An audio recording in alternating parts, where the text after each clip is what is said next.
Surtout ne te focalise pas sur la voix, ce sont les mots qui comptent. Tu portes peut-être un rêve dans ton cœur, mais tu hésites encore à le lancer.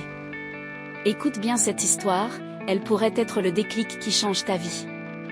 On raconte l'histoire de Sarah, une jeune femme de 22 ans, pleine d'idées mais paralysée par ses doutes. Chaque soir, elle notait dans un petit carnet ses rêves, ouvrir un café, créer une boutique en ligne, lancer une application.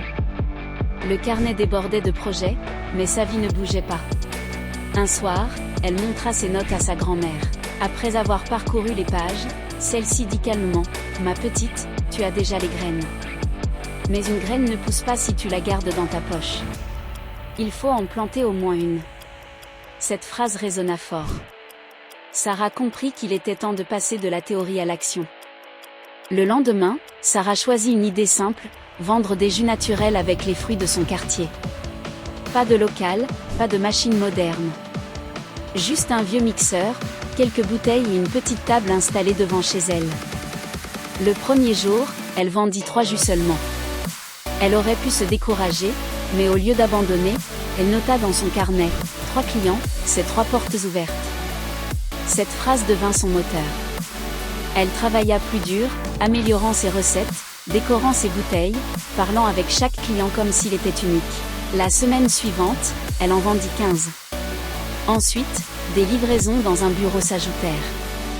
Peu à peu, la confiance remplaça la peur. En 2 ans, son carnet ne contenait plus des rêves, mais des commandes. Elle devint fondatrice de Fresh Route, une petite entreprise employant 4 jeunes. Et quand on lui demandait son secret, elle souriait avec assurance, « J'ai simplement planté une graine, même petite. » Alors retiens bien cette histoire, Sarah n'a pas attendu d'avoir tout en main pour se lancer. Elle a commencé avec un vieux mixeur et 3 bouteilles, et aujourd'hui elle dirige une entreprise qui change son quartier. Ce qui a fait la différence? Ce n'est pas la taille de son idée, ni l'argent qu'elle avait, mais sa décision de planter une graine. Toi aussi, tu as un carnet rempli de rêves. Mais tant que tu n'oses pas, ça reste du papier. C'est le moment de passer à l'action. Lance-toi. Oui, lance-toi. Même petit, même fragile, commence aujourd'hui. Parce qu'une petite graine plantée avec ténacité vaut mieux qu'un champ entier de rêves jamais réalisés. Alors arrête d'attendre le moment parfait. Crée-le. Mets ton idée en terre, nourris-la chaque jour, et regarde-la grandir. Tu veux changer ta vie? Tu veux inspirer les autres? C'est simple, lance-toi, lance-toi, lance-toi. N'oublie pas de t'abonner s'il te plaît.